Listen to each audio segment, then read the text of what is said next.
तुम बस एक टेम्परेरी वर्कर थे जिसे स्टेज पर पुश कर दिया गया था, लेकिन तुमने एक ऐसा डॉल्फिन नोट गाया जिसने सोल को छू लिया। 80 करोड़ लोग हैरान रह गए और जूरी भी तुम्हें देखती रह गई। तुम असल में एक महान म्यूजिक जीनियस थे जो थकान और बीमारी से मर चुके थे। फिर से होश आया तो पता चला कि तुम एक टेम्परेरी वर्कर की बॉडी में आ गए हो। उसकी मेमोरीज पढ़ी तो पता चला उसका नाम ये फेंग था। वो जियांगचिंग म्यूजिक एकेडमी का स्टूडेंट था। लड़कियों जैसी आवाज़ की वजह से क्लासमेट्स उसे सिसी बोलते थे और बरसों तक उसे बेइज्जत किया जाता रहा। फिर उसकी लाइफ में आई शूलू, जो एक रोशनी किरण जैसी थी जिसने उसे अंधेरे से बाहर निकाला। लेकिन किस्मत को कुछ और मंजूर था। ग्रेजुएशन से पहले ही शूलू बीमारी से चल बसी। इसके बाद ये फेंग टूट गया और अकेले दुनिया घूमने निकल पड़ा। तुमने अपनी जेब देखी तो सिर्फ 10 रुपए थे। इस वाइट सिटी में तो इतने में वर्क भी नहीं मिलता। एकदम बुरा हाल था। तो पहले पैसे कमाने का सोचा। ज्यूक सिंह एंटरटेनमेंट में टेम्पररी असिस्टेंट की जॉब ली। अब हुआ ये कि उस कंपनी का सिंगर वो फैन एक मैरिड वुमन को तंग करने के जुर्म में देश से बाहर भेज दिया गया। ये एक इंटरनेशनल लेवल का कंपटीशन था जिसमें दुनिया के दर्जनों देश हिस्सा ले रहे थे। अब चाइना का कोई विनर तो नहीं था, लेकिन अगर कोई पार्टिसिपेट भी नहीं करता तो ये देश की बेइज्जती होती। म्यूजिक डायरेक्टर शाओ जिंगो ने तुम्हें ढूंढा और बोला, ये फेंग, तुमने जियांगचिंग म्यूजिक एकेडमी से पढ़ाई की है ना? तुमने हैरानी से सिर हिलाया। उसने फिर पूछा, कौन सा सब्जेक्ट था? कॉम्पोजिशन। तुमने जवाब दिया। उसी मोमेंट में तुम समझ गए कि वो क्या सोच रहा है। और सच में, शाओ जिंगो ने मुस्कुराकर बोला, बढ़िया, तुम ही जाओगे?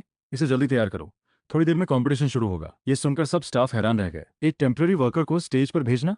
लेकिन फिर सबको याद आया जब तुमने जॉब के लिए अप्लाई किया था तो एक गाना गाया था। प्रोफेशनल सिंगर जैसा नहीं था, लेकिन अभी और कोई ऑप्शन नहीं था। ये वाइट सिटी था, यहाँ सब फॉरेन लोग थे। किसी चाइनीज को ढूंढना भी मुश्किल था। प्रोफेशनल सिंगर तो बहुत दूर की बात थी। तुम मना करना चाहते थे, लेकिन तुम्हें मेकअप चेयर पर बैठा दिया गया। ठीक है, तुमने सोचा तो वही गाना गाता हूँ जो गर्लफ्रेंड के साथ मिलकर लिखा था। उसकी आखिरी इच्छा भी पूरी हो जाएगी। मेकअप हो गया तो शाओ जिंगो लिरिक्स लेकर आया। ये जियो सिंह एंटरटेनमेंट का अनपब्लिश्ड सॉन्ग था जो वू फैन के लिए था। अब ये तुम्हारे काम आएगा। लेकिन तुमने माथे पर बल डाले और 3 पेजेस वापस कर दिए। एक पियानो स्कोर, एक वायलिन स्कोर, एक गिटार स्कोर। सब पर लिखा था द यू, यानी बिग फिश। मैं यही गाना आऊंगा। शाओ जिंगो चौंक गया। ये तुमने खुद लिखा है? बाकी स्टाफ भी झुककर देखने लगे। किसी को यकीन नहीं था कि एक टेम्पररी वर्कर खुद गाना लिख सकता है। तुमने बिना झिझक से हिलाया, हाँ, मैं अपना गाना गाऊंगा। शाओ झिंगू का था कि गुस्सा करे, लेकिन फिर सोचा जीतना तो है नहीं, जो मर्जी गाओ, बस लिरिक्स मत भूलना। उसने गुस्सा दबाकर हाँ कर दी और बार बार बोला, जल्दी तैयार हो जाओ, लगभग तुम्हारी बारी आने वाली है। घबराओ मत, हम जीत नहीं सकते, लेकिन देश की नाक मत कटाना। तुमने सिर हिलाया और शाओ जेंगो को जाते देखा। आसपास के स्टाफ आपस में बोलने लगे, ये तो बड़ा मजाक है यार, इतने प्रोफेशनल सिंगर्स भी आउट हो गए और ये टेम्परेरी वर्कर जाएगा। लेकिन कोई और रास्ता भी नहीं था। नमस्ते, मैं चाइना का रिप्रेजेंटेटिव ये फिंग हूँ। मैं आज गाऊंगा द यू, यानी बिग फिश। चाइना की टीम इस कंपटीशन में बहुत वीक परफॉर्म कर रही थी, इसलिए ऑडियंस और जूरी को कोई उम्मीद नहीं थी। तालियां भी बस फॉर्मल सी थीं। कुछ लोग धीरे से बोल रहे थे, ये स्टेज पर लड़का है लेकिन आवाज़ तो लड़कियों जैसी है। ये सिसी कौन है? आज तो वो फन होना चाहिए था। ये एक्सचेंज कब हुआ? तभी बिग फिश का इंट्रो शुरू हुआ। वो सॉफ्ट मेलोडी जैसे डीप सी में कहीं से आ रही हो। एक वास्ट और एंडलेस फीलिंग। कई लोग रुक गए और ध्यान से सुनने लगे। जैसे जैसे म्यूजिक आगे बढ़ा, तुम्हारी आवाज़ धीरे से आई। बस 4 सिंपल लाइंस और ऑडियंस एकदम शांत हो गई। खासकर जो लोग अभी तुम्हें सिसी बोल रहे थे, उनकी आंखें फटी फटी रह गई। तुम्हारी आवाज़ एकदम कैचिंग थी, एक एरी और सोलफुल स्टाइल जो समुद्र जैसी बैकग्राउंड म्यूजिक के साथ मिलकर सबको ट्रांस में ले जा रही थी। ये इंटरनेशनल कॉम्पिटिशन था। बहुत से लोग चाइनीज़ नहीं समझते थे, लेकिन म्यूजिक की फीलिंग हर कहीं एक जैसी होती है। इसीलिए तो कहते हैं म्यूजिक की कोई भाषा नहीं होती। स्टेज के जजेस भी एकदम सीधे बैठ गए। तुम्हारा गाना जारी था। तुम्हारी वॉइस रेंज अचानक C5 पर पहुंच गई। इससे पूरा गाना एक नई ऊंचाई पर चला गया। ऑडियंस की आंखें चमक थीं। सबको एकदम गूज बम्स हो गए। पूरा गाना एक साथ जुड़ गया, जैसे सिर से पांव तक एक ताज़ा हवा गुजर गई हो। ये कंपटीशन ग्लोबली लाइव था। चाइना के व्यूअर्स एकदम हैरान रह गए। ये कौन है भाई? आवाज़ बहुत अच्छी है, बहुत प्योर। 3 मिनट में पूरी डिटेल चाहिए इस लड़के की। होस्ट ने अनाउंस किया था, ये फेंग लगता है, लेकिन इंटरनेट पर कुछ मिल नहीं रहा। चाइनीज म्यूजिक इंडस्ट्री में ये कौन है? उधर स्टेज पर तुम्हारा गाना जारी था। ऑडियंस पूरी तरह डूब चुकी थी। कई लोगों की आंखें भर आई थीं। ये गाना उन पुरानी यादें जगा रहा था। बैक स्टेज में चाइना की पूरी टीम चौंकी हुई थी। शाओ जिंगू की आंखें फटी हुई थीं। उसने तुम्हें स्टेज पर इसलिए भेजा था क्योंकि कोई और था नहीं। उसे कोई उम्मीद नहीं थी, लेकिन तुम्हारी परफॉर्मेंस सुनकर वो हैरान रह गया। उसका पूरा बॉडी कांप रहा था। यार, मुझे तो ये हीरा मिल गया। स्टेज पर तुम्हारे मन में ये फिंग की मेमोरीज आ गई। उसने अपनी गर्लफ्रेंड से प्रॉमिस किया था कि उसे पूरी दुनिया दिखाएगा। इसी प्रॉमिस को पूरा करने के लिए वो ट्रैवल पर निकला था। शूलू के साथ बिताए पल, उसका दर्द, सब एकदम सामने आ गया। तुम्हारी आंखों से अनजाने में आंसू बह चले। जब म्यूजिक धीमा होने लगा तो सबको लगा गाना खत्म हो गया, लेकिन तभी तुमने फिर से माइक उठाया, आंखें बंद की। कोई लिरिक्स नहीं, कोई प्लान नहीं, बस दिल का दर्द गाने में ढाल दिया। ये अचानक आई हमिंग जैसी आवाज ने सबको सिर से पांव तक झंझना दिया। तुमने वॉइस रेंज F5 तक ले गए। F5 का मतलब डाई विदाउट लव जैसे सॉन्ग सिर्फ F3 तक जाते हैं। तुम मुझसे 2 नोट्स ऊपर थे। पहले का इमोशनल सिंगिंग और फिर ये हाई नोट, इसका इफेक्ट सोच सकते हो। ऑडियंस कंप्लीटली स्टन थी। एक इलेक्ट्रिक करंट जैसा फील हुआ सबको। स्टेज के 10 जजेस भी अवाक रह गए। उन्हें यकीन नहीं हो रहा था कि चाइना के रिप्लेसमेंट सिंगर ने इतना परफेक्ट डॉल्फिन नोट गाया। गाना खत्म हुआ और ऐसी तालियां गूंजी जो छत तोड़ने जैसी थी। लेकिन इंडिया के लाइव व्यूअर्स अचानक एकदम चुप हो गए, जैसे ब्रॉडकास्ट फ्रीज हो गया हो। एक भी कमेंट नहीं, क्योंकि सब हैरान थे। 10-15 सेकंड्स बाद कमेंट्स का बाढ़ आ गई। भाई ये क्या था? कोई डिवाइन सॉन्ग है क्या? सच में चाइनीज सिंगर है? यार मैं तो पागल हो गया। ये गाना बहुत अमेजिंग है। वो एंडिंग की डॉल्फिन हमिंग मेरे रोंगटे खड़े हो गए। बहुत जबरदस्त था। स्टेज पर तुमने झुककर सल्यूट किया, आंसू पहुंचे। होस्ट जल्दी से स्टेज पर आया, उसकी आंखें भी नम थीं। सच में मैं भी उतना ही शॉक्ड हूं जितने आप। चाइना की टीम को अब कोई उम्मीद नहीं थी। चलिए जजेस के स्कोर्स देखते हैं। दुनिया के अलग अलग देशों से आए 10 जजेस, सब तुम्हारी आवाज से टच हुए। सबने हाई स्कोर्स दिए। 10 जज का टोटल मिलाकर 920 पॉइंट्स। पब्लिक वोटिंग में 930 पॉइंट्स। ऑडियंस सपोर्ट रेट 48%, जो स्कोर में 480 पॉइंट्स था। Final total 2330 points. होस्ट एकदम एक्साइटेड होकर बोला, कॉन्ग्रेचुलेशंस, चीना के मेल सिंगर ये फेंग ने सेमीफाइनल में जगह बना ली। एक बार फिर तालियों की गड़गड़ाहट।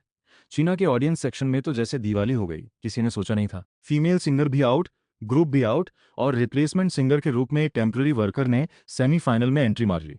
ये न्यूज़ चाइना में आग की तरफ फैली। ट्रेंड्स में चढ़ गई। लोग कमेंट करने लगे, क्या चाइना फाइनली इंटरनेशनल म्यूजिक में राइज करेगा? बैकस्टेज में शाओ जेंगो एकदम फ्रोजन था। एक म्यूजिक डायरेक्टर की म्यूजिकल सेंस आम लोगों से ज़्यादा शार्प होती है। उसे पता था द यू एक ऑल टाइम हिट है। वो डिसाइड कर चुका था इस टैलेंट को किसी भी कीमत पर कंपनी में लाना है।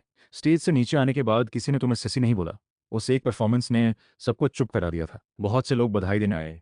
सबको हैंडल करके तुम अपने रेस्ट रूम में आ गए। सेमीफाइनल के लिए गाना तैयार करना था। तुमने पेपर और पेन लिया।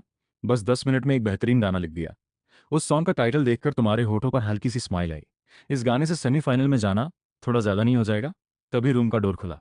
तुमने जल्दी से कोट छुपाया। एक लड़का और एक लड़की अंदर आए। लड़का पे योंग था, तियानियो एंटरटेनमेंट का म्यूजिक डायरेक्टर, एकदम फॉरेन को खुश करने वाला। लड़की थी लो चीन शी, हुआंग चाओ एंटरटेनमेंट की म्यूजिक डायरेक्टर, जो इंडस्ट्री में अपनी स्ट्रिक्ट रेपुटेशन के लिए जानी जाती थी। इस म्यूजिक फेस्टिवल में चीना से 3 कंपनीज आई थीं, शाओ जेंगो की, जियो सिंह एंटरटेनमेंट, और ये दोनों दोनों यहाँ इसलिए आए थे क्योंकि तुमने अभी तक कोई कंपनी साइन नहीं की थी। लो किंगशी आगे बढ़ी, एक कॉन्ट्रैक्ट निकाला और मुस्कुराते हुए बोली, ये फेंग, ये B2 कॉन्ट्रैक्ट है। कितने ही ट्रेनीज इसके लिए तरसते हैं, सोचो ज़रा। तुमने माथे पर बल डाले। तुम्हारा कोई डेब्यू प्लान नहीं था। सिर हिलाकर बोले, माफ़ी चाहता हूँ, मेरा अभी कोई कंपनी ज्वाइन करने का इरादा नहीं। लुओ किंशी थोड़ी कंफ्यूज्ड हुई। B2 लेवल का कॉन्ट्रैक्ट, और इसने बिना देखे ही मना कर दिया। तभी शाओ झेंगू दरवाजे से अंदर आया। लुओ किंशी और पे योंग को देखकर उसे गुस्सा आने वाला था, लेकिन तुम्हारा जवाब सुनकर वो मुस्कुरा दिया। उसने भी पॉकेट से कॉन्ट्रैक्ट निकाला। बोलने ही वाला था कि तुमने ठंडे लहजे में कहा, जियुक्सिंग एंटरटेनमेंट भी साइन नहीं करूंगा। लुओ किंगशी और पेयोंग दोनों हंस पड़े। शाओ जिंगुओ का चेहरा काला पड़ गया, कहीं घुस जाना चाहता था। तुमने आगे कहा, शाओ डायरेक्टर, कंपटीशन में हिस्सा ले सकता हूं, लेकिन कॉन्ट्रैक्ट नहीं, मुझे बंधन पसंद नहीं। शाओ जिंगुओ ने सिर हिलाया और तुम्हें सेमीफाइनल की तैयारी करने को कहा। कुछ भी चाहिए हो बताना। उधर बीजिंग के एक बड़े घर में वू फैन सोफा पर बैठा था, चेहरा उतरा हुआ था, लाइव देख रहा था। उसके मन में था, बिग फिश तो मेरा गाना था, मैंने बस एक फॉरेन गर्ल से थोड़ा इंटरेक्ट किया और उसने कंप्लेंट कर दी, मुझे वापस भेज दिया गया। उसे लग रहा था ये गाना जरूर जियोक्सिंग एंटरटेनमेंट का होगा। एक टेम्पररी वर्कर खुद ऐसा नहीं लिख सकता। उसने कंपनी के प्रेसिडेंट बी युनताओ को कॉल किया। बी युनताओ और वू फान के फादर पुराने कॉलेज रूममेट्स थे, इसलिए वू फान को जियोसिंग में इतनी फ्रीडम थी। बैक स्टेज में शाओ जेंगुओ कुछ स्कोर शीट्स लेकर एक्साइट था। एक और हिट सॉन्ग, ये फेंग तो जीनियस है। एक असिस्टेंट एक ट्रेडिशनल कॉस्ट्यूम लेकर आया। शाओ झेंगुओ ने चेक किया, कॉस्ट्यूम ठीक है। उसने एक सिंपल MV भी बनवाया। तभी बी युनताओ का कॉल आया। शाओ जेंगुओ थोड़ा कंफ्यूज था। कंपनी की तो 3 ओरिजिनल सॉन्ग्स थीं, लेकिन ये फिंग ने अपना गाना गाया था। वो क्यों सॉन्ग्स वापस मांग रहे हैं? उसे कुछ समझ नहीं आया, लेकिन ये ज़रूर था कि किसी ने बिहाइंड द सीन्स कुछ किया है। उसे पहला शक वो फैन पर हुआ। वापस आए दो फिर देखूंगा। दोपहर 3 बजे सेमीफाइनल शुरू हुआ। कमेंट्स में 2 खेमे थे। ये फिंग कौन है? वो फैन को क्यों नहीं भेजा? वो फैन होता तो और अच्छा होता। ये फिंग तो सिंगर भी नहीं है, एक ऑर्डिनरी लड़का है। लेकिन वो फैन जियोक्सिंग की ऑफिस में बैठा था, कमेंट्स पढ़कर खुश था। सभी सॉन्ग्स वापस ले लिए। अब देखता हूँ टेम्पररी वर्कर बिना गाने के कैसे पार्टिसिपेट करेगा, मुस्कुरा रहा था। उधर सेमीफाइनल वेन्यू में तुम ट्रेडिशनल कॉस्ट्यूम पहनकर स्टेज पर आए। म्यूजिक शुरू हुआ, स्क्रीन पर सॉन्ग इन्फो आई, ऑडियंस एकदम शांत हो गई। तुमने माइक उठाया और धीरे से गाना शुरू किया। बस 4 सिंपल लाइंस, और ऑडियंस हैरान रह गई। तुम्हारी आवाज़ का स्टाइल बदल गया था। एकदम फेमिनिन फील था पहली लाइन में, ट्रेडिशनल ओपेरा जैसा हाई और सोलफुल। फिर मॉडर्न सिंगिंग स्टाइल में स्मूथ ट्रांजिशन, बहुत नेचुरल था। तुम्हारी आवाज़ में एक सैडनेस थी जो स्क्रीन की स्टोरी के साथ परफेक्ट मैच कर रही थी। लोगों को लगा जैसे वो उस छोटे से गांव को देख रहे हैं जो अभी तक बचा हुआ था। तुम्हारा गाना जारी था, सब लोग सन्नाटे में थे, एकदम रिस्पेक्टफुल। तुम्हारी आवाज़ में सैडनेस और हेल्पलेसनेस थी, जैसे देश की कमजोरी के खिलाफ एक आवाज़ उठ रहे हो। स्टेज पर ट्रेडिशनल कॉस्ट्यूम में तुम बहुत पावरफुल लग रहे थे। लोगों को याद आया वो असली कलाकार जो स्टेज पर अपना देश नहीं भूले। ये एक ऐसी हिस्ट्री थी जो चाइनीज लोग कभी नहीं भूल सकते। ऑडियंस की आंखें भर आई थीं, ऑडियंस एकदम झुक गई थी। भले ही फॉरेन लोग चाइनीज नहीं समझते थे, लेकिन इस गाने की फीलिंग ने उन्हें भी रुला दिया। बैकस्टेज में शाओ झेंगुओ हिल रहा था। ट्रेडिशनल ओपेरा, इस लेवल का कोई बेजिंग ओपेरा सिंगर पूरे चाइना में मुश्किल से मिलेगा। और ये कॉलेज ग्रेजुएट है सच में। जैसे गाना एंड पर आया, स्क्रीन पर वाटर कलर पेंटिंग्स आने लगी। स्टेज पर एक डांसर थी, ग्रेसफुल मूव्स के साथ। स्टेज के नीचे ऑडियंस मेस्मराइज थी। फिर एक आवाज आई, आग लगाओ। स्क्रीन पर थिएटर में आग लग गई, लेकिन स्टेज पर गाना नहीं रुका। जैसे आखिरी लाइन खत्म हुई, आग ने पूरे थिएटर को निगल लिया और म्यूजिक भी धीरे धीरे बंद हो गया। एकदम सन्नाटा, कोई आवाज नहीं। सब जैसे फ्रोजन थे, जैसे इलेक्ट्रिसिटी का झटका लगा हो सिर से पांव तक। क्या ये गाना इस दुनिया का है? चाइनीज ओपेरा को आज एक नई ऊंचाई मिली। फिर तालियों का तूफान आया। वो आवाज छत तोड़ने जैसी थी। देश की रक्षा सिर्फ सोल्जर्स का काम नहीं, एक ऑर्डिनरी आर्टिस्ट भी इसका हिस्सा है। ये गाना लाखों को रुला गया।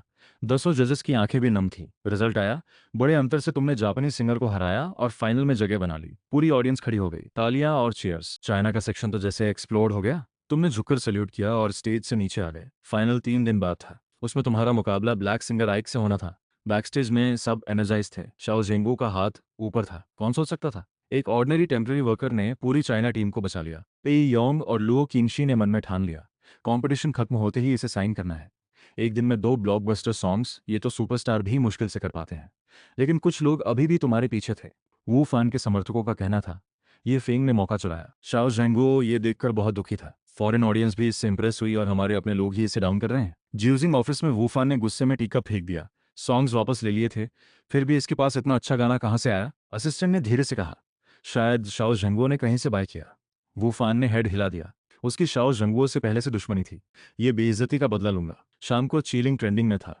जो लोग पहले नहीं जानते थे वो भी सुन रहे थे और हैरान थे। एक गाना तो लाख हो सकता है, 2 गाने मतलब ये जीनियस है। पूरे इंटरनेट पर ये फंक की सर्च होने लगी, लेकिन कुछ नहीं मिला। ज्यूसिंग को कॉल किया तो उन्होंने बोला वो हमारी कंपनी का नहीं है। लोग कंफ्यूज थे। तभी किसी ने वीबो पर एक लॉन्ग पोस्ट लिखी, मुझे ये फंक के बारे में कुछ पता है, हम एक ही स्कूल में थे। लाखों लोग उस प्रोफाइल पर टूट पड़े। पढ़ा तो पता चला ये फेंग जियांगचिंग म्यूजिक एकेडमी का ग्रेजुएट है। बहुत क्वाइट था। 3 साल पहले क्लासमेट शूलू से रिलेशनशिप हुई।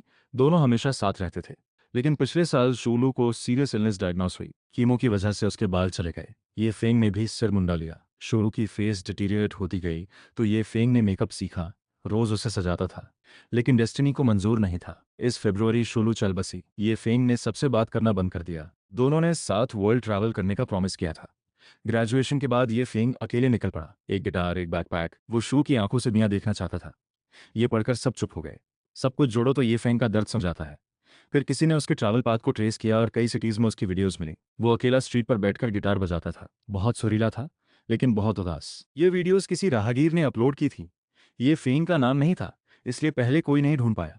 लोग ये सब देखकर टूट गए। कमेंट्स में लिखा था, कितनी ब्यूटीफुल लव स्टोरी है। ये फेंग कितना लॉय है।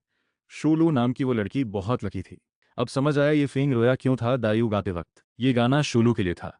आखिर में सब कमेंट्स बस ये फेंग फाइटिंग हो गए। जैसे बात फैली, ये फेंग और शूलू दोनों ट्रेंडिंग में आ गए। उस शाम होटल में तुम फोन देख रहे थे और मन में कुछ हल्की सी टीज थी। लोगों को असली ये फेंग की कहानी नहीं पता थी। सच में स्कूल छोड़ने के कुछ समय बाद ही वो शूलू के पीछे चला गया था। बरसों की बुलिंग और डिप्रेशन से टूटा हुआ था ये फैंग। शूलू ही उसकी जिंदगी की वजह थी। जब वो चली गई तो ये फैंग भी रुक नहीं पाया। उसकी मेमोरीज पढ़कर ही तुम्हारा दिल भारी हो गया था। तुमने डिसाइड किया फाइनल में एक ऐसा गाना गाओगे जो ये फेंग और शूलू को एक कंप्लीट एंडिंग दे। अगली सुबह फिल्म प्रोड्यूसर गू सिंगफिंग का कॉल आया। वो एक animated movie ocean star release करने वाले थे और चाहते थे कि दायू उसकी थीम सॉन्ग बने। तुमने बिना सोचे हाँ कर दी। पैसे की जरूरत थी, डील हुई। लाइसेंसिंग फी 30 लाख। कॉल डिस्कनेक्ट होते ही शॉ जेंगुओ अंदर आया। फाइनल के लिए गाना रेडी है? तुमने हाँ में सिर हिलाया, स्कोर दिया, ये रहा। लेकिन कॉस्ट्यूम और एक डांस पार्टनर चाहिए। तुमने शाओ जेंगुओ के साथ आई फीमेल असिस्टेंट को देखा। उम्र कोई 20 साल, अच्छी हाइट, डांस पार्टनर के लिए परफेक्ट। लेकिन वो एकदम घबरा गई।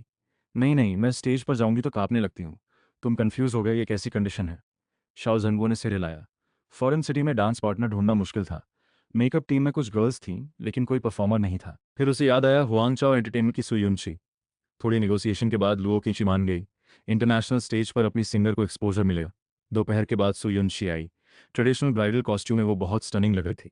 सॉन्ग के अनुसार तुम दोनों को न्यूलीवेड्स की रोल करनी थी। इस वजह से सुयुनशी का ध्यान बार बार हट रहा था, लेकिन वो जल्दी से नॉर्मल हो गई। रिहर्सल के बाद सुयुनशी एकदम शॉक्ड थी, बाकी टीम भी। ऐसा सॉन्ग किसी ने पहले नहीं देखा था। शाम को होटल में लुओ कीची ने सुयुनशी से पूछा, कैसा है फाइनल का गाना? पहले दोनों जितना पावरफुल है। सुयुनशी सोफा पर बैठी रिहर्सल याद कर रही थी। क्वालिटी बहुत हाई है, लेकिन मैं बता नहीं सकती कैसे।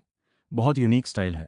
लुओ किंगशी थोड़ी एक्साइटेड हुई। अगर एक अच्छा गाना लग हो सकता है, लेकिन लगातार 3, मतलब ये तो जीनियस है। उसने मेन ऑफिस को कॉल किया, एस लेवल कॉन्ट्रैक्ट की रिक्वेस्ट की। सुयुनशी हैरान थी। S level? वो तो फर्स्ट लाइन सिंगर्स को मिलता है, और ये फेंग अभी डेब्यू भी नहीं हुए, उन्हें एस लेवल? तुलना में उसका अपना कॉन्ट्रैक्ट भी था। अप्रूवल मिलते ही लुओ चिंगशी होटल के लिए निकली।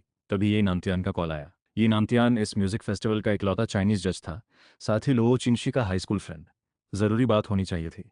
लुओ चिंगशी एक क्वाइट कॉर्नर में गई। ये नामतियान ने नर्वसली बताया, जूरी को एक फॉर्मल कंप्लेंट मिली है कि ये फेंग ने सॉन्ग्स कॉपी किए हैं। उसने शाओ जेंगो को वार्न करने के लिए कॉल किया था। लुओ चिंगशी का दिल डूब गया। अगर ये सच निकला तो कंपनी का नाम बर्बाद होगा। बहुत सोचने के बाद उसने डिसाइड किया, अभी कॉन्ट्रैक्ट के लिए रुकना ज़्यादा सही है। 3 दिन बाद फाइनल शुरू हुआ। पहले ब्लैक सिंगर आइक ने रैप किया। पूरा हॉल झूम उठा। बैक स्टेज में तुम रेड जोंगवन रोक पहने थे। सुयुनशी भी ट्रेडिशनल ब्राइडल कॉस्ट्यूम में थी, बहुत रेडियंट लग रही थी। उसने पास आकर पूछा, हमारी डायरेक्टर ने तुमसे कॉन्टैक्ट किया? तुमने सिर हिलाया। सुयुनशी ने लिप बाइट की। वो जानती थी लुओ चिंगशी ने कंप्लेंट लेटर की वजह से रुकने का डिसाइड किया था। तुम भी इस लेटर से परेशान थे। जीत की उम्मीद बहुत कम थी। व्हाइट सिटी में हिडन बायस था। जूरी चाहती थी कि चाइनीज विनर ना हो। अगर कंप्लेंट का कोई टेक्निकल इशू निकाला तो रिजल्ट्स होल्ड हो सकते थे, और कंपटीशन खत्म होना कुछ नहीं होता। तुमने ऑडियंस में चाइनीज फैंस को देखा और सुयुनशी से पूछा, ये चाइनीज फैंस फॉरेन सॉन्ग्स को इतना क्यों सपोर्ट करते हैं? सुयुनशी थोड़ी रुकी। शायद इन्हें लगता है इंग्लिश और कोरियन सॉन्ग्स ही असली हैं। चाइनीज म्यूजिक हमेशा दबाया गया है। तुमने माथे पर बल डाले। वेस्टर्नाइजेशन एक ट्रेंड बनी थी। उधर स्टेज पर आइक अभी भी परफॉर्म कर रहा था। भरपूर एनर्जी। म्यूजिक हाई पॉइंट पर पहुंचा। ऑडियंस पागल हो गई थी। लेकिन तुम बैकस्टेज में हैंड में बिग रेड फ्लावर पड़े सुयुनशी की हैंड लेकर स्टेज पर आए। सबने एक नज़र में देखा, ट्रेडिशनल वेडिंग कॉस्ट्यूम्स। पूरी ऑडियंस और जजेस की आंखें चमक उठीं। ऑडियंस को कुछ एक्साइटिंग होने का फील था। म्यूजिक शुरू हुआ। स्क्रीन पर एक ह्यूज रेड इक्सी कैरेक्टर आया। सबको चाइनीज वेडिंग वाइब्स आने लगे। फॉरेन ऑडियंस भी समझ गई। फिर सुयुनशी ने रेड वेल पहना। तुम दोनों अलग अलग खड़े थे। चाइना में घरों में बहुत लोग लाइव देख रहे थे। गू किंगफिन भी। जैसे इंट्रो पुश होता है, तुमने माइक उठाया। फिर से ट्रेडिशनल ओपरा। चाइनीज फैंस ने चीयर्स किए। कमेंट्स भी एक्सप्लोड हो गए। लेकिन कुछ लोगों ने आए ना रोकी। सॉन्ग वेडिंग का था, लेकिन लिरिक्स थोड़े ऑड लग रहे थे। चाइनीज कैलेंडर में मैरिज के लिए फॉरबिडन होता है। गु किंगफंग के पास बैठे एक ओल्ड मैन, सॉन्ग जी, जो वेटरन चाइनीज ऑपरा एक्सपर्ट थे, उन्होंने भी कहा, इस महीने में शादी, ये तो शुभ नहीं। गु चिंगफंग को कुछ और फील हो रहा था। ये स्टाइल, ये वाइब, कुछ तो अजीब है। सॉन्ग जी को सडनली कुछ स्पार्क हुआ। उनका मुंह खुला रह गया। ये लड़का बहुत ब्रेव है। अब सबको साफ दिख रहा था। जब भी तुम सुयुनशी को टच करने जाते, वो बैरी मिस हो जाती, जैसे दोनों एक दूसरे को देख नहीं सकते। स्क्रीन पर red ribbons, red flowers, bridal moments, सब था, लेकिन दूरी बनी रहती थी।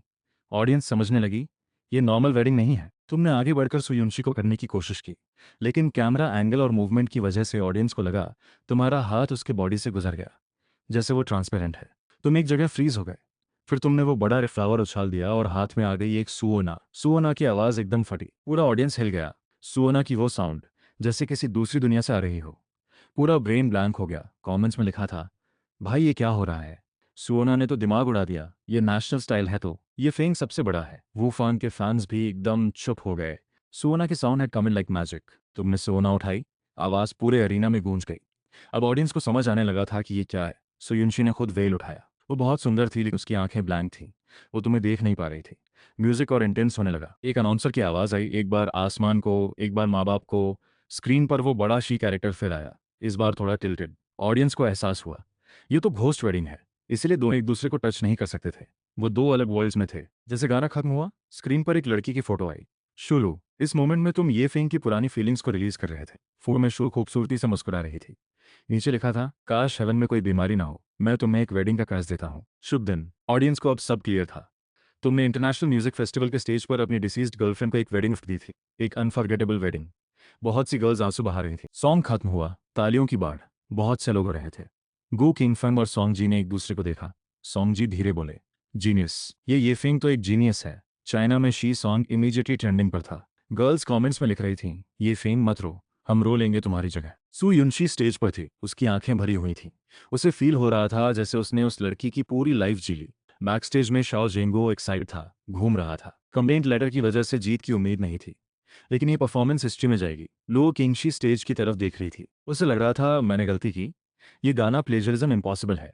अब साइन करना हो तो सुपरस्टार लेवल कॉन्ट्रैक्ट चाहिए। तुम और सू युनशी कॉस्ट्यूम बदल कर आ गए। होस्ट स्टेज पर आया, उसकी आंखें थोड़ी रेड थीं। वो कुछ बोलने वाला था कि जज कोना खड़ी हुई। एक मिनट, जूरी को कुछ कंफर्म करना है। शाओ जेंगू और लुओ चिंगशी का दिल डूब गया। आ गया। कमेंट्स में लिखा था, ओएमजी ये तो प्लेजरिस्ट है। मैं इतना रोया इस पर, शर्म आती है। देश की नाक कटाई। तुमने थोड़ी थकान से सिर हिलाया। हर जगह एंटरटेनमेंट इंडस्ट्री एक जैसी होती है। कोना को देखकर तुमने शांत चेहरे से पूछा, कोना टीचर, अगर मैं अभी एक नया लाइव लिख दूं तो क्या डाउट खत्म होगा? सुनकर सब हैरान, कोना भी शौक में। लाइव सॉन्ग लिखना? एक अच्छा सॉन्ग कम से कम 1 महीना लेता है, कुछ तो सालों में बनते हैं, और ये ग्लोबली लाइव है। ज्यूरी टेक्निकल में मना नहीं कर सकती थी। शाओ जेंगुओ ने तुम्हें सिग्नल दिया मत करो, मतलब इन्वेस्टिगेशन क्लियर होने पर चाइना वापस जाकर करियर बना लो। लेकिन कोना मन ही मन मुस्कुरा रही थी। अगर लिख भी दो हम बोल देंगे प्रिपेयर था। स्टाफ पेपर और पेन लाया। सुयुंशी के माथे पर पसीना था। ग्लोबली लाइव पर ऐसा रिस्क। ऑडियंस गालियां दे रही थी, कुछ लोग वाटर बॉटल्स फेंकने लगे, लेकिन तुम फोकस थे। पेपर पर लिखना शुरू कर दिया। लो चिंगशी ने मन में सोचा, भले ही दायू जैसा गाना लिख दो, जजेस तब भी नहीं मानेंगे। ये तो ठान चुके हैं। सुयुंशी तुम्हारे पास गई, देखा तो दंग रही। आधा ही लिखा था, लेकिन साफ दिखता था एक और हिट था ये। उसकी आंखें चमक उठी। 10 मिनट बाद ऑडियंस इंपेशेंट हो गई। गालियां बढ़ रही थी, खासकर चाइनीज ऑडियंस सेक्शन से। वो जज का साइड ले रहे थे। अपने ही देश के सिंगर पर विश्वास नहीं। स्टेज पर तुम झुके हुए थे, माथे पर पसीने की बूंदें थीं। सु युंशी ने हैंडकरचिफ निकाला और धीरे से पूछा, इतनी उम्र में उसने बहुत टैलेंटेड लोग देखे थे, लेकिन तुमने जो दिया था वो किसी ने नहीं दिया। 15 मिनट में एक क्लासिक सॉन्ग रेडी था। कोना को मानना पड़ता। ऑडियंस फिर चुप हो गई। कोना और जजेस मुस्कुरा रहे थे। चलो सुनते हैं। तभी एक स्टाफ आया। कोना सर, डायरेक्टर का कॉल है। कोना ने फोन लिया। थोड़ी बात हुई। उसके होठों पर एक सार्कास्टिक स्माइल आई। फोन रखकर उसने कहा, माफ करना, पहले एक न्यूज़ देखते हैं। स्क्रीन पर एक चाइनीज न्यूज़ वेबसाइट आई। हेडलाइन पढ़ते ही सब गुस्से में आ गए। ब्रेकिंग, तियान्यो एंटरटेनमेंट के म्यूजिक डायरेक्टर पे योंग में ज्यूजिंग एंटरटेनमेंट के शाओ जेंगुओ और सिंगर ये फिंग पर चीटिंग का फॉर्मल एक्यूजेशन लगाया। साथ में तुम्हारी और शाओ जेंगुओ की फोटोज भी थीं, जहां तुम दोनों बात कर रहे थे। कमेंट्स में आग लग गई। पहले एनोनिमस कंप्लेंट, अब एक रियल पर्सन का एक्यूजेशन। ये फिंग, नीचे उतरो, अपना देश शर्मिंदा मत करो। शुरू ने तुम जैसे को लाइक किया, कितना दुखद। होस्ट ने सिचुएशन को इग्नोर किया। कोना ने सार्कास्टिक नजरों से पूछा, ये फिंग, तुम्हें कुछ बोलना है? तुमने माइक उठाया, ठंडी आंखों से बोले, मुझे बस इतना कहना है कि कोना सर, आप एक अनप्रोफेशनल और अनफेयर जज हो। पूरा हॉल हिल गया। कमेंट्स में, ये पागल है क्या? सुयुंशी भी शॉक में थी। कोना 50 साल का ग्रैमी विनर, और ये नया लड़का सीधे पब्लिकली चैलेंज कर रहा है। दूसरे जज में से एक बोलने वाला था, लेकिन कोना ने रोक लिया। उसने कुछ एरोगेंस के साथ कहा, ठीक है ये फिंग, मैं तुम्हारी बात सुनने को तैयार हूं, लेकिन सिर्फ पुराने 3 गाने इनफ नहीं है। शाओ जिंगू बहुत एंशियस था। ये फैंग, रुको, इन्वेस्टिगेशन क्लियर होने दो। लेकिन तुम समझ रहे थे। स्कोर सुयुंशी को दिया, वो बैंड की तरफ गई। तुम माइक के पास खड़े हुए। ऑडियंस की एंगर देखी। चाइनीज फैंस थे जो अपने ही पर विश्वास नहीं कर रहे थे। गो कीन फिंग टीवी देख रहे थे। क्या ये फिंग सच में कोना को चैलेंज कर रहा है? सॉन्ग जी हंस रहे थे। ये बच्चा ब्रेव है। म्यूजिक शुरू हुआ। टीचर, अगर मैं अभी कहूं कि उस ब्लैक आदमी का गाना भी कॉपीड है, तो क्या आप उसकी परफॉर्मेंस भी कैंसिल करेंगे? वो ब्लैक आदमी नीचे बैठा था, और उसने तुम्हारी तरफ छोटी उंगली उठा दी। कॉर्नर ने तुम्हारी तरफ देखा, हल्की सी मुस्कान लाई और बड़े आराम से बोला, उसके गाने हमने चेक किए हैं, उनका लीगल कॉपीराइट है, तो बस थोड़ा टाइम का फर्क है। तो अगर कॉपीराइट ऑफिस साबित करे कि मेरा गाना कॉपीड नहीं है, तो क्या मेरी परफॉर्मेंस दोबारा काउंट होगी? कॉर्नर को उम्मीद नहीं थी कि तुम इतने डायरेक्टली बात करोगे। फिर भी उसने सिर हिलाया और कहा, हमारी जूरी को हर सिंगर पर सवाल उठाने का हक है, लेकिन तुम्हारी परफॉर्मेंस दोबारा वैलिड नहीं होगी। हम तुम्हारी रेपुटेशन जरूर रिस्टोर करेंगे, और एक पब्लिक स्टेटमेंट भी देंगे। नीचे ऑफिशियल्स बैठे थे। इंटरनेट पर बवाल मचा हुआ था, लेकिन सिर्फ एक इंसान था जो समझ गया था कि तुम क्या करने वाले हो, और वो था स्टेज पर चुपचाप खड़ा सोनाक्षी। वो बखूबी जानता था तुम्हारे हाथ में जो गाना है उसमें कितनी ताकत है। तुम डिफेंड क्यों कर रहे थे? डर था कि ज्यूरी तुम्हें परफॉर्म करने का मौका न दे, इसलिए तुमने जानबूझकर कॉर्नर को चैलेंज किया, मामला बड़ा किया। एंटरटेनमेंट इंडस्ट्री की वापसी इन्हीं पुराने लोगों को हटाकर होनी थी। तुमने शांत चेहरे से सिर हिलाया और कहा, सर, मैं ज्यूरी और म्यूजिक फेस्टिवल की अथॉरिटी को चैलेंज नहीं कर रहा। मुझे बस कॉर्नर सर की प्रोफेशनल जजमेंट पर थोड़ा डाउट है। तभी एक और जज बोला, कॉर्नर प्रोफेसर की 50 साल की म्यूजिक करियर है। तुम एक नए लड़के हो, उन पर सवाल उठाने की तुम्हारी औकात है? एलिजाबेथ कुछ और कहना चाहती थी, लेकिन कॉर्नर ने रोक दिया। उसने तुमसे सीधे कहा, ये फेंग, मैं तुम्हारा चैलेंज एक्सेप्ट करता हूँ, लेकिन तुम्हारे पास टैलेंट होना चाहिए। सिर्फ पहले के 3 गाने काफ़ी नहीं हैं। झिंगू बैकस्टेज पर बेचैन था, जैसे आग पर बैठा हो। वो चाहता था कि तुम्हें स्टेज से खींच लाए। यहाँ बाइचंग में चाइनीज़ म्यूजिक की कोई वैल्यू नहीं थी। भले ही तुम चिलिंग और दायु से भी बड़ा गाना लिखो, कॉर्नर के गाने को बीट कर पाना मुश्किल था। कम से कम 9 जजेस तुम्हारे टैलेंट को नहीं मानते थे। ऑडियंस में 80% फॉरेन लोग थे और बचे हुए चाइनीज लोग भी पूरी तरह तुम्हारे साथ नहीं थे। उस वक्त तुम ज्यादा नहीं सोच रहे थे। तुमने अपने हाथ का शीट म्यूजिक सुयुन्स को दिया। सुयुन्सी समझ गई। शीट लेकर सीधे लाइव बैंड की तरफ भागी। तुम्हारे होठों पर एक हल्की सी कड़वी मुस्कान आई। नीचे बैठी ऑडियंस का गुस्सा और बेचैनी देखकर दिल में बस उदासी थी। गो किंगफंग टीवी स्क्रीन देख रहा था, एकदम हैरान। क्या ये फेंग सच में कॉर्नर को चैलेंज करने वाला है? सॉन्ग जी पास में खड़ा था और जोर से हंसा।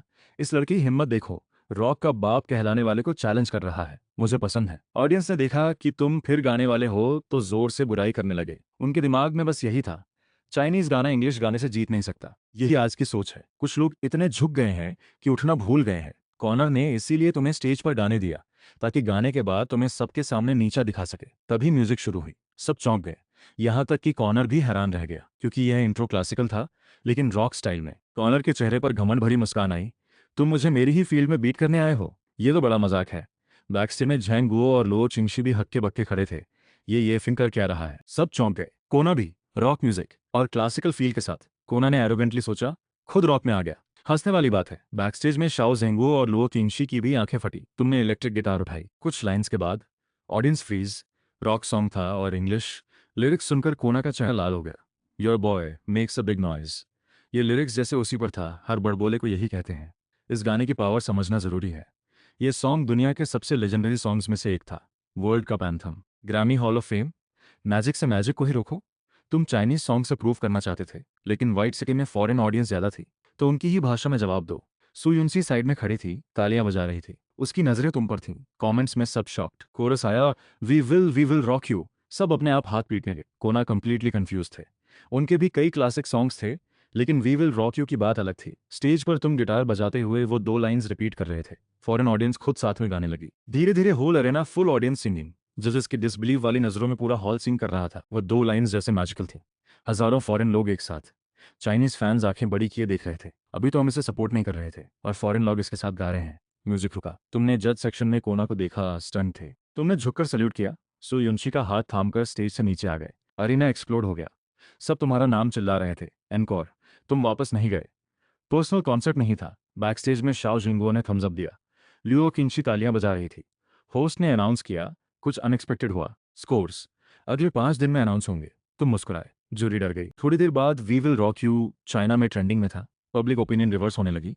पे योंग की कंपनी के कमेंट सेक्शंस बंद हो गए। अगले दिन we will rock you US billboard top 10 में था। स्पीड देखते हुए आज टॉप पर होगा। चाइनीज सिंगर का ये रिकॉर्ड था। पैसों की जरूरत थी, इंस्पिरेशन नहीं। बस 3 दिन में उसने 25,000 वर्ड की नॉवल लिख दी। रोज बर्गर खा खाकर तंग हो गया था। वापस जाकर येलो ब्लेज चिकन खाऊंगा। थोड़ी देर बाद तुम पब्लिशर ढूंढने निकले। गु किंग फन का कॉल आया। उनकी फिल्म ओशन सॉन्ग कल रिलीज होती थी। थीम सॉन्ग तुम्हारा था। उन्होंने प्रीमियर पर इनवाइट किया। तुमने कहा अभी वापस नहीं जा सकता, थोड़ा काम बाकी है। फिल्म ऑल द बेस्ट, वापस आकर जरूर देखूंगा। गु किंग फिंग हंसे। वापस आकर मुझसे मिलो, एक वेटरन ओपेरा आर्टिस्ट से मिलवाना है। तुमने हाँ कर दी। कॉल रखकर पब्लिशर ढूंढने गए। पहले गए व्हाइट सिटी ब्रदर्स पब्लिशिंग। एक ब्लॉन्ड गर्ल ने रिसीव किया। नॉवल पब्लिश करनी है सुनकर उसने हैरानी से पूछा, इंग्लिश एडिशन? हाँ। ब्लॉन्ड गर्ल ने स्लाइटली कंटेम्पचुअस स्माइल दी। व्हाइट सिटी ब्रदर्स एक वर्ल्ड फेमस पब्लिशर था। वो रेयरली चाइनीज ऑथर्स पब्लिश करते थे, जब तक कि वो फेमस ना हो। Please leave your sample, editorial team will decide. तुमने कामली हाँ किया और जुरासिक पार्क मैन्युस्क्रिप्ट दी। रिसेप्शन में वेट किया। ब्लॉन्ड गर्ल एडिटोरियल रूम में गई।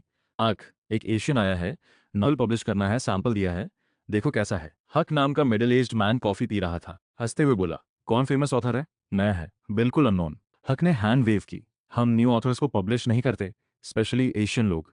उन्हें इंग्लिश नॉवल फॉर्मेट पता है। रूम के बाकी एडिटर्स भी हंस दिए। 2 घंटे बाद आयशा मैन्युस्क्रिप्ट लेकर आई। सॉरी, आपकी नॉवल हमारे स्टैंडर्ड से मैच नहीं करती। तुम सरप्राइज होकर उठे। जुरासिक पार्क की वैल्यू तुम जानते थे, उनका नुकसान। फिर कुछ और पब्लिशर्स गए। हर जगह सेम आंसर। तुम बाहर सड़क पर थे, थके हुए।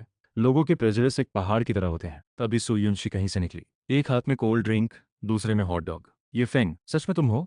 यहाँ क्या कर रहे हो? तुम उसकी स्टाइल देखकर हल्के से हंसे। कभी देखी इसे इतनी चिल? तुमने सारी बात बताई। वो हंसी।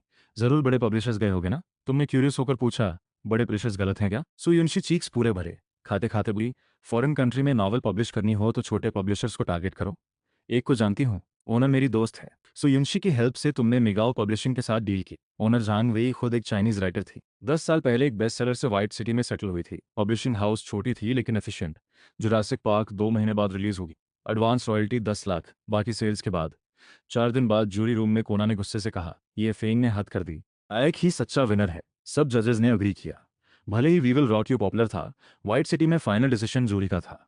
वो कभी नहीं चाहते थे कि चाइनीज कोई विनर हो। ये नामतियान कॉर्नर में था। चाइनीज, उसकी बात की कोई वैल्यू नहीं थी। तभी एलिजाबेथ बोली, रुको, देखो news. We will rock You को Olympics opening ceremony theme song select किया गया। सब जजेस फोन्स पर चेक करने लगे। सच था। अब प्रॉब्लम थी, अगर एग को विनर दिया, ऑडियंस एग्री नहीं करेगी। कोना का चेहरा बिगड़ गया, फिर भी बोल्डली बोला, हम ओलंपिक्स से इन्फ्लुएंस नहीं होते, एग को विनर दो। वोटिंग हुई। 9 वोट्स ये फेंग के लिए, 1 वोट एग के लिए। कोना ने टेबल पर मुक्का मारा। ये नानतियान खुशी से उछल गया। अगले दिन रिजल्ट अनाउंस हुआ। शाओ जेंगुओ, लुओ चिंगशी सब एकदम खुश। 10 साल से कंपटीशन में आ रहे हैं। चाइना ने आज पहली बार जीता। चाइना में खबर फैली और वो खुश हो गए। चाइना ने गोल्ड लिया। ये फैंग को बहुत बहुत बधाई। अब साफ हो गया कि कोई प्लेजरिज्म नहीं था। तुम फिर ट्रेंडिंग में थे। Reputation completely reversed. Public celebration. पेयोंग को चाइनीज दूसरे देश में फेक न्यूज फैलाने के जुर्म में डिपोर्ट कर दिया गया। अगले कुछ दिनों में अनगिनत कंपनीज ने कॉन्टैक्ट किया। सबने मना कर दिया, शाओ जंगो को भी। लेकिन उसके लिए 3 सॉन्ग्स लिखने का वादा किया। ग्रैटिट्यूड था उसके लिए। सब सेटल करके होटल रूम में बैठकर हिसाब किया। Film theme 30 lakh, novel advance 10 lakh, Olympic song 10 lakh, total 50 lakh. एक कंफर्टेबल अमाउंट था। कुछ समय घर पर आराम से बिता सकते थे। फ्लाइट पर चढ़ते वक्त हल्की घबराहट थी। फाइनली घर जा रहा हूँ। 15 घंटे बाद जियांगशिंग एयरपोर्ट पर लैंड किया। टर्मिनल से निकला, हमेशा की तरह अकेला। एक गिटार, एक बैकपैक। साइड पर टैक्सी ली, गांव की तरफ। एक पुराने मकान के बाहर रुकी। माँ आंगन में झाड़ू लगा रही थी। तुम्हें देखा तो फौरन मुस्कुरा दी, आंखें भर आईं। तुम आधे साल से गायब थे। माँ को तुम्हारा पूरा भरोसा था, जो भी हो वापस आएगा। तुम्हारा मन भरा। ये फॉर्म गया, लेकिन तू आ गया। अब तेरी तेरी जिम्मेदारी है। रात को माँ ने बहुत खाना बनाया। 5 कटोरे चावल खाए। घर का खाना दुनिया का सबसे अच्छा खाना। अगले कुछ दिन बहुत सुकून के रहे। नदी में मछलियाँ, पहाड़ पर वाइल्ड फ्रूट्स, खेत में वाइल्ड वेजिटेबल्स। माँ रोज नए डिशेस बनाती। बस तू घर पर रहे तो मैं खुश हूँ। 1 महीने बाद धूप में अनाज के ढेर पर लेटे थे कि एक रेड स्पोर्ट्स कार रुकी। सुयुनशी उतरी और आवाज लगाई, ये फेंग, आखिरकार मिले। फोन क्यों बंद है? तुम हैरान, ये यहाँ कैसे पहुंची? घर आने के बाद से फोन ऑफ था। बात करने के बाद पता चला सुयुनशी पीक बैटल कंपटीशन के लिए पार्टनर ढूंढ रही थी। इस सीजन में मेल फीमेल पेयर जरूरी था। उसे कोई नहीं मिला, इसलिए तुम याद आए। तुम्हारे पास आकर वो नर्वस थी, नजरें झुकाए। तुमने एक थाकी हुई सांस ली, उसके सिर पर हल्का सा हाथ रखा। ठीक है, साथ चलते हैं। थोड़ा टाइम था अभी। वो खुशी से मुस्कुराई, गाल थोड़े पिंक। तुम उसे घर के अंदर ले गए, बगीचे से खीरा तोड़े, वेल के पानी से धोए। यहाँ पर यही है। सुयुनशी ने बिना नखरे एक बाइट ली। क्रंच। वो हैरान, इतना फ्रेश। फिर खुद और क्यूकम्बर्स तोड़ने चली गई। रात को माँ के साथ खाना बनाने में हेल्प किया। कोई एटीट्यूड नहीं। तुम देखते रहे। इस लड़की ने आधे दिन में माँ को अपना दीवाना बना लिया। खाने के बाद तुम दोनों कार में वापस शहर के लिए। रेड स्पोर्ट्स कार दूसरी तरफ से सूरज को चेस कर रही थी। अगले दिन पीक बैटल रिकॉर्डिंग वेन्यू। वो फान भी था। ये फेंग यहाँ आने की हिम्मत है? मेरी लाइफ चुराई, एंजॉय कर रहा हो। तुमने अपसेटिंग नहीं लिया। वो फैन, मैंने तेरे लिए स्टेज बचाया था।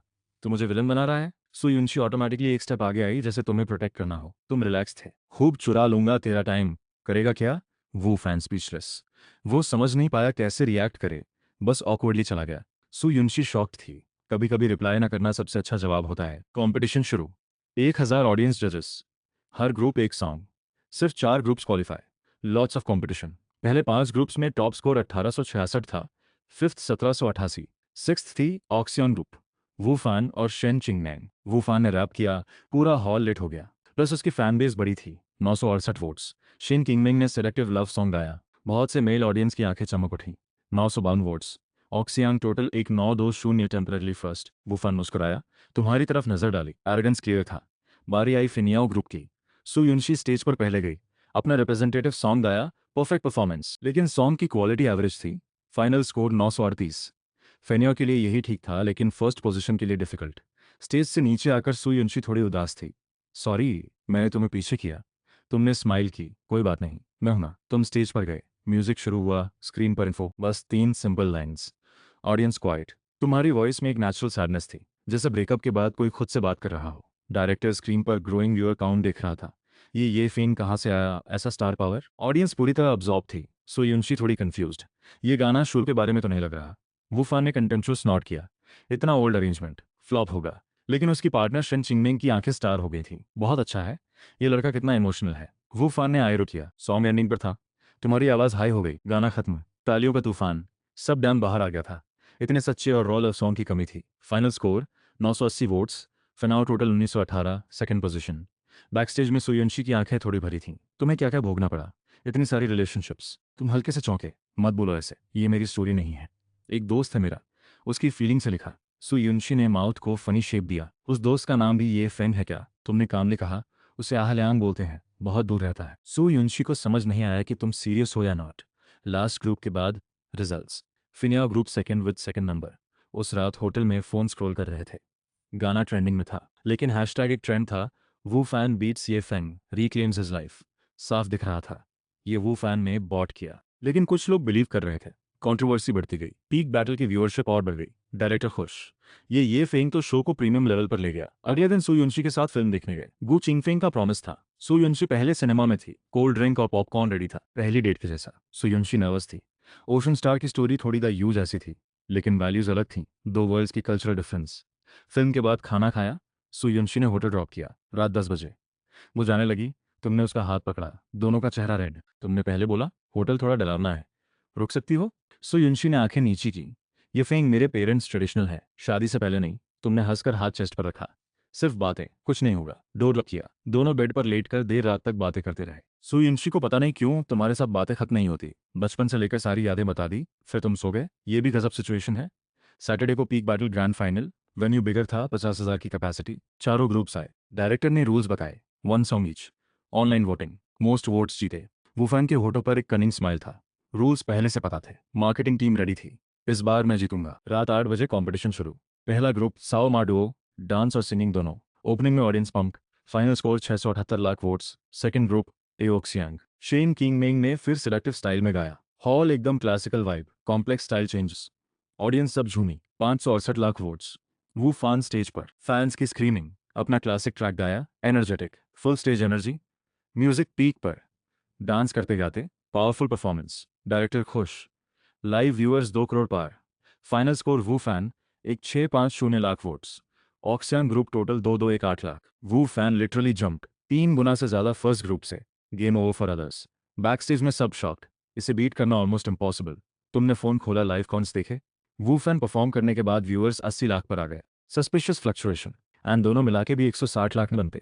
थर्ड ग्रुप जेन वॉन डो, रियल सिंगर्स, लेकिन वू फैन के बाद ऑडियंस सेटल नहीं हो पा रही थी। Final score 444 lakh. लास्ट। वू फैन मुस्कुरा नहीं पाया, हंस दिया। Rest room awkward. सुयुंशी ने डीप ब्रेथ लिया और तुम्हारी तरफ देखा। ये फेंग, हमारी बारी। तुमने स्माइल की, उसकी कोल्ड हैंड ली। डर मत, मैं हूं, जीत हमारी होगी। सुयुंशी को कॉन्फिडेंस आया। स्टेज पर गई, म्यूजिक शुरू हुई। स्क्रीन पर सॉन्ग इन्फो। कमेंट्स में ये फेंग ने लिखा, फुल पावर मोड, कोई फायदा नहीं, वो फैन जीतेगा। स्टेज पर सुयुंशी की वॉइस आई। हुआंग चाओ ऑफिस में लो किंगशी ने स्क्रीन लिखा। ये फेंग ने सुयुंशी के लिए गाना लिखा, और अच्छा है। सुयुंशी की वॉइस वार्म थी, थोड़ी हस्की, हार्ट टचिंग और हीलिंग। फिनिया और शेन की स्टोरी, एक फ्लाइंग बर्ड और एक समर सिकारा, मिले लेकिन अलग वर्ड्स। द टीनेज का वो इनकम्प्लीट लव, कोई ड्रामा नहीं, बस हल्की सी रिग्रेट और एक्सेप्टेंस। सॉन्ग खत्म, अप्लॉज। कमेंट्स में, भाई ये गाना जबरदस्त था, रोना आ गया, वो लड़की बहुत प्रिटी है। फॉलो सुयुंशी's performance complete. Final score 668 lakh. Wu Fan ने फिर से लाफ किया। 80 लाख व्यूअर्स हो, सब वोट्स दें, तब भी नहीं जीत सकते। तुमने फोन निकाला, एक अनाउंसमेंट पोस्ट की, फैंस आज पीक बैटल में वोट करो। लिंक नीचे है। पोस्ट में लाइव लिंक था। होस्ट ने नाम अनाउंस किया। तुम कामली स्टेज पर गए। चीयर्स। म्यूजिक शुरू हुई। स्क्रीन पर इन्फो, बस 4 सिंपल लो लाइन्स। स्टोरी टेलिंग जैसा, बहुत कैची। ऑडियंस एकदम क्वाइट, जैसे ये उनकी अपनी लाइफ की स्टोरी हो। हार्ट में सॉफ्ट जागा। कोरस पर तुम्हारी आवाज हाई और क्लियर हो गई। कमेंट्स में सब शॉक्ड। ये फेंग जीनियस है, सिर्फ यही चाइनीज म्यूजिक को आगे ले जा सकता है। ऑटोमेटिकली लोगों ने शेयर करना शुरू किया। फैमिली, फ्रेंड्स, कॉलीग्स, सबको टैग किया। लाइव व्यूअर्स एकदम रॉकेट की तरह बढ़े। 1 करोड़, 2 करोड़, 5 करोड़, 8 करोड़, फिर 1 अरब पार। रिकॉर्ड ब्रेक, सब टाइम का। प्लेटफॉर्म के ऑपरेटर्स ने डेटा चेक किया। बहुत से फॉरेन यूजर्स भी लाइव देख रहे थे, लेकिन डेटा जेन्युइन था। ट्रैफिक इतना था कि सर्वर्स गर्म हो गए। इंजीनियर्स ने तुरंत एक्स्ट्रा सर्वर्स ऐड किए। गाना जारी था। तुम्हारी आवाज़ क्लियर, ट्रांसपेरेंट थी, जैसे फॉग में एक लाइट बीम। कितने ही दिल रोशन हुए। सुयुंसी स्टेज से तुम्हें देख रखी। उसके मन में था, इस इंसान का साथ रहना चाहती हूँ, चाहे जो भी हो पहले। सॉन्ग खत्म, स्टैंडिंग ओवेशन। अरीना हिल गया, जैसे कमेंट्स में सब एक लाइन, फिनेओ ऑलवेज प्रीमियम। हो स्टेज पर आया, रिजल्ट कार्ड खोला। उसकी प्यूपल्स श्रिंक हो गई। कॉन्ग्रेचुलेशंस ये फेंग sir. Final score 9-3-3 2 lakh votes. फिनाओ बुक टोटल 1 अरब वोट्स। ऑडियंस में मैडनेस। एरिना नाम चिल्ला रहा था। वो फैन सोफा पर धम से बैठ गया। इतना पैसा लगाया था मार्केटिंग में, ये कैसे हुआ? रिजल्ट क्लियर था, ये फेंग और सुयुनशी ग्रैंड चैंपियंस। साथ ही जी शो का डायरेक्ट एंट्री पास। जी शो चीना का बेस्ट म्यूजिक कंपटीशन था। वहाँ सब सुपरस्टार्स compete करते हैं। डायरेक्ट एंट्री मतलब पहले से टॉप टियर। अगले दिन तुमने पैकअप किया, होटल से निकले, डोर के बाहर एक रेड स्पोर्ट्स कार। सुयुनशी एकदम रेडिएंट जैसे ऊपर से उतरी हो। ये फेंग, चलो मैं चोरती हूँ। तुमने स्माइल की, हाँ कहा। रिजेक्ट नहीं किया। समर इवनिंग में एक रेड कार तेजी से हाईवे पर